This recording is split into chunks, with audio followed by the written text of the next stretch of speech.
올라아웃입니다. 반갑습니다. 지난해 레이저는 경량형 마우스라는 트렌드를 이끌었습니다. 이 레이저 바이퍼의 69g 초경량을 시작으로 이후 바이퍼 얼티메이트, 바실리스크 얼티메이트까지 새로 출시되는 마우스 라인업들이 모두 경량형을 추구했기 때문입니다. 덕분에 너도 나도 가벼운 마우스를 시장에 선보이기 바빴죠. 자, 그런데 레이저가 이제는 속도 싸움을 시작하려는 것 같습니다. 바로 1000이라는 숫자가 익숙한 이 폴링 레이트를 무려 8000으로 8배나 끌어올린 겁니다. 자, 오늘 살펴볼 제품은 레이저 바이퍼 AK 헤르츠입니다.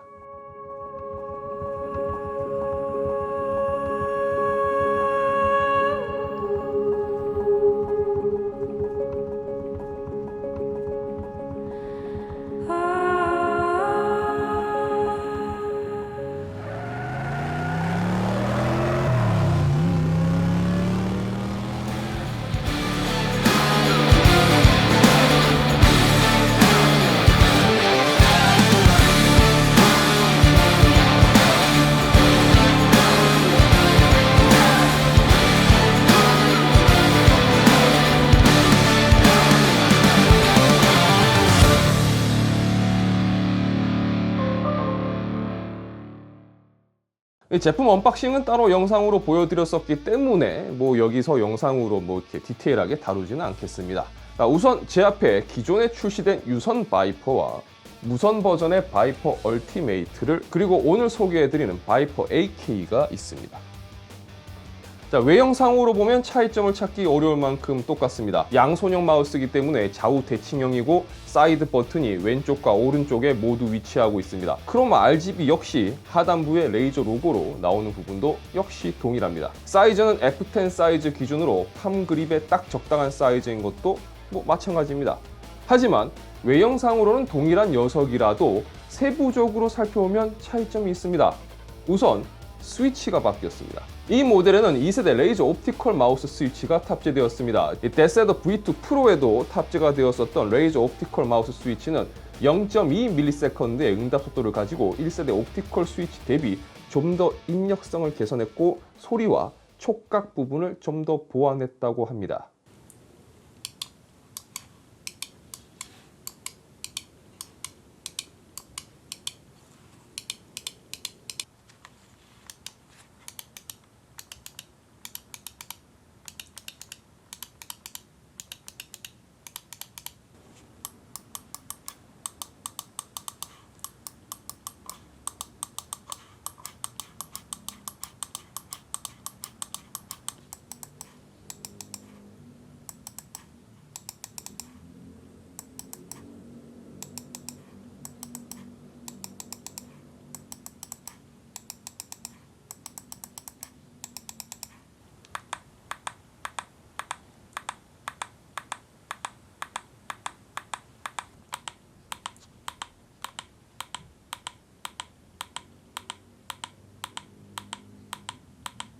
자, 센서는 유선 바이퍼가 16000dpi의 레이저 5G 옵티컬 센서를 사용했던 것에 반해 바이퍼 AK는 바이퍼 얼티메이트에 탑재되었던 20000dpi의 레이저 포커스 플러스 옵티컬 센서가 탑재되었습니다. 그러니까 기존 유선 바이퍼와 비교했을 때 센서가 좋아졌고 스위치가 좋아졌다고 볼 수가 있을 겁니다. 자, 그런데 이 제품의 가장 큰 특징이라고 한다면 제가 영상 초반에 말씀드린 것처럼 우리에게 익숙한 1000Hz의 폴링 레이트를 8000Hz나 그러니까 8배나 끌어올린 녀석이라는 겁니다. 자, 그렇다면 8000Hz의 폴링 레이트를 가진 바이퍼 AK 대체 어떤 녀석일까요?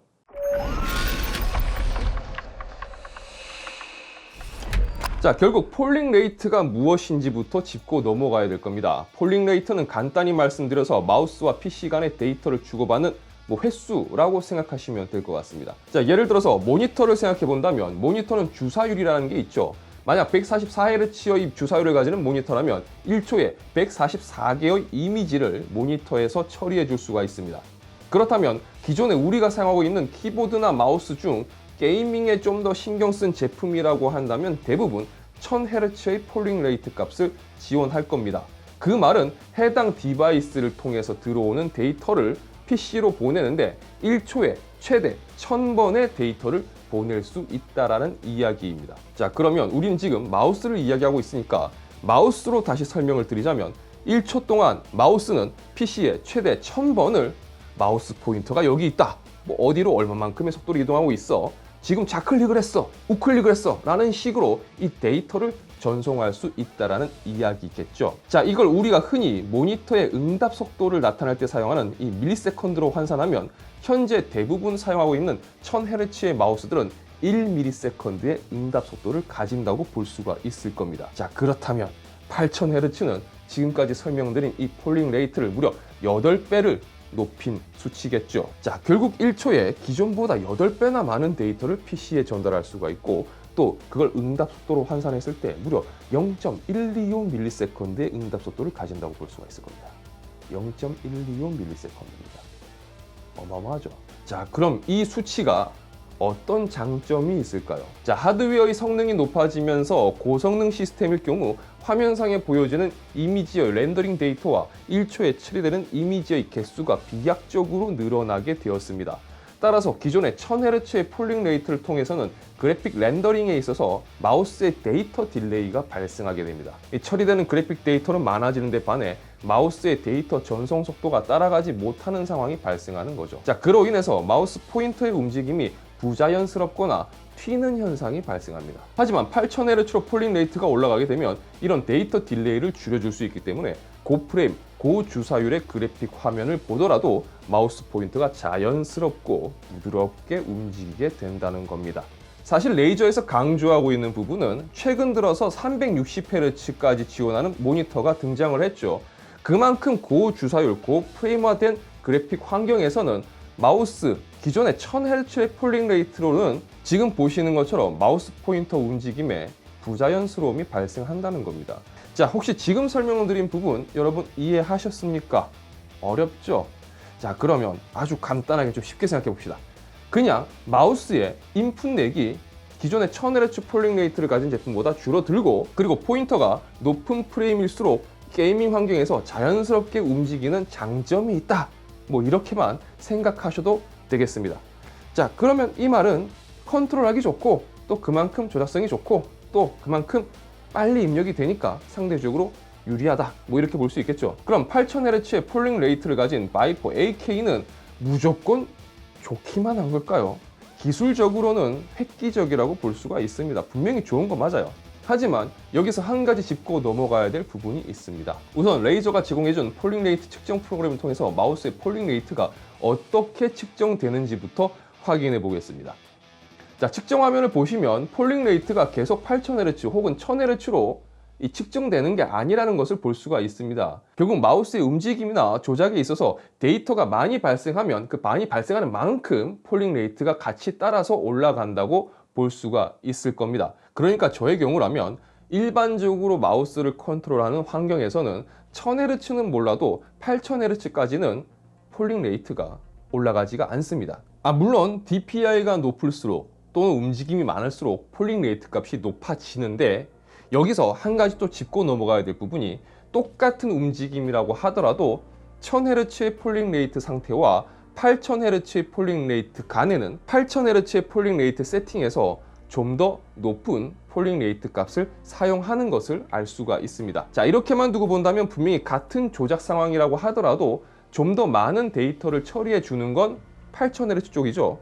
그렇기 때문에 8000Hz의 폴링 레이트가 좋은 것은 사실입니다. 하지만 PC와 많은 통신을 한다는 것은 결국 CPU의 리소스를 그만큼 많이 사용한다라는 이야기도 됩니다. 단순하게 생각해서 이렇게 생각하시면 됩니다. 마우스가 CPU한테 계속 이야기를 하는 거예요. 야, 나 여기 있어. 나 이렇게 가고 있어. 지금 속도가 얼마야? 뭐 어때? 계속 이 이야기를 하는 겁니다. CPU 쪽에. 그쵸? 보고를 하는 거죠. 근데 이거를 1초에 최대 1000번을 하는 거랑 1초에 최대 8000번을 하는 거라고 보면 좀 이해가 쉽게 되시나요? 1000Hz와 8000Hz의 CPU 사용량을 한번 비교해 보겠습니다. 자, 확실히 8000Hz 쪽이 CPU 사용량이 눈에 띄게 늘어나는 것을 볼 수가 있습니다. 자, 그렇다면 실제 게임상에서는 어떤 차이가 있을까요? 자, 평균적으로 8000Hz 세팅 쪽의 CPU 사용량이 좀 더 높게 나오는 것을 볼 수가 있습니다. 자, 지금까지 확인한 건 10코어 20스레드 시스템에서 테스트한 겁니다. 뭐 마우스 폴링 레이트 가지고 뭘 그렇게 의미를 두느냐라고 말씀하는 분들도 계실 수 있을 겁니다. 자, 그렇다면 4코어 8스레드의 i5 10210U CPU가 탑재된 랩탑에서 방금 했던 것과 비슷한 테스트를 해볼게요.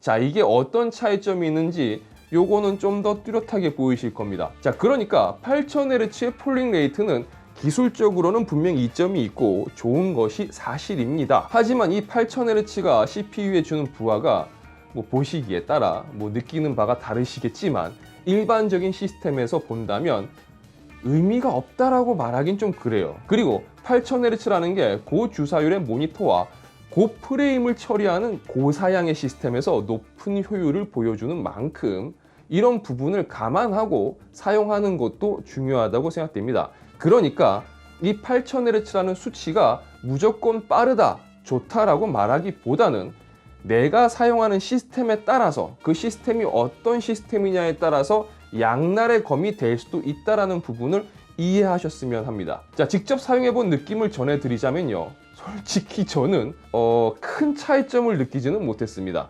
수치상으로는 상당히 의미가 있지만 이걸 만약 뭐 느끼는 정도라고 한다면 제가 좀 나이가 있어서 그런지는 모르겠는데 좀 젊으신 분들 그리고 약간 좀 예민한 분들이라면 아마 느끼시지 않을까 생각돼요. 어쨌든 저는 이게 확 이렇게 느껴지진 않았어요. 자, 그래도 늘 말씀드렸듯이 게임은 장비빨을 무시할 수가 없습니다. 분명 장비빨에 버프는 존재하기 때문이에요. 획기적입니다. 혁신적입니다. 무려 0.125ms의 응답 속도는 미쳐버렸다고도 볼 수가 있습니다. 하지만 무조건 빠르다고 좋다고 말하기에는 생각해 봐야 할 부분, 그리고 내 시스템과의 밸런스도 고려해 봐야 할 부분이라고 생각됩니다. 이 게이밍 쪽으로 연결해서 본다면 높은 프레임을 중요시하고 또 그만큼 높은 주사율의 모니터를 사용하는 분들이라면 분명히 강력한 이점을 얻을 수가 있을 겁니다. 또 FPS 게임뿐만 아니라 뭐 롤이나 그다음 스타 같은 빠른 마우스 포인터 조작이 필요한 게임의 경우 분명 기존 마우스보다도 이점이 있을 겁니다. 자, 일단 게임을 좋아하시고 그만큼 시스템에 투자하는 걸 아끼지 않는 분들이라면 추천할 수 있는 마우스라고 생각됩니다. 자, 영상이 유익하시다면 좋아요와 구독 그리고 알람 설정 부탁드리겠습니다. 저는 다음 영상에서 다시 인사드리도록 하겠습니다. 시청해주셔서 진심으로 감사합니다. 지금까지 아토였습니다. 고맙습니다. 자, 이게 협찬 리뷰입니다. 협찬 리뷰에서 이런 얘기 해도 되는 건지 모르겠지만 아니요, 레이저는 뭐 프리하게 이야기하는 거를 인정해 주는 회사이기 때문에 뭐 괜찮을 겁니다. 자, 방금 말씀드린 것처럼 제품은 굉장히 좋아요. 사용을 해봤을 때 뭐 제가 바이퍼는 뭐 극찬을 했었죠. 그래서 바이퍼랑 뭐 그립감, 사용감 뭐 특별하게 다를 게 없습니다. 클릭감은 조금 미묘하지만 차이가 있어요. 스위치가 바뀌었기 때문에. 그런데 8000Hz의 어떤 그런 차이점을 이렇게 체감을 저는 좀 그랬어요. 그리고 제가 이제 주변에 뭐 K군한테도 그렇고 뭐 허스키군한테도 그렇고 이렇게 사용감을 물어보니까 둘 다 뭐 그렇게 크게 차이점을 느끼지는 못했다고 하더라고요. 뭐 허스키군이나 K군이나 다 이제 뭐 부록을 넘어선 나이들이기 때문에 뭐 느끼지 못하는 게 어떻게 보면 당연할 수도 있을 것 같은데 일단은 젊으신 분들이거나 그리고 약간 좀 그런 좀 예민한 분들한테는 분명히 기존에 약간 좀 뭔가 조금 아쉬웠고 뭔가 조금 목말랐던 그 부분 싹 긁어주는 그런 제품이 될 수 있다라고 생각이 됩니다. 이 정식 출시가가 제가 지금 리뷰 작성하고 있는 시점에서 확인이 안 돼가지고 제가 가격을 말씀 못 드렸는데 기존 바이퍼하고 큰 차이가 없다면 사실 이거를 사는 게 개이득이긴 하죠. 사놓고 시스템 봐가지고 만약에 폴링 레이트 8000을 했는데 조금 부하가 걸린다. 내 시스템이 조금 이제 많이 그러니까 사양이 조금 떨어져서 CPU에가 좀 부담을 준다. 그러면 뭐 폴링 레이트 1000으로 낮춰서 쓰다가 나중에 또 이제 또 올려도 되니까. 그렇죠. 차에 그러니까 자동차로 치면 엔진이 그쵸. 이제 어떤 엔진이 들어가 있냐 이 차이니까 꼭 페라리가 있다고 해서 서킷을 달리라는 법은 없잖아요. 그쵸? 표현이 좀 맞나 모르겠다. 어쨌든 괜찮은 녀석 같습니다.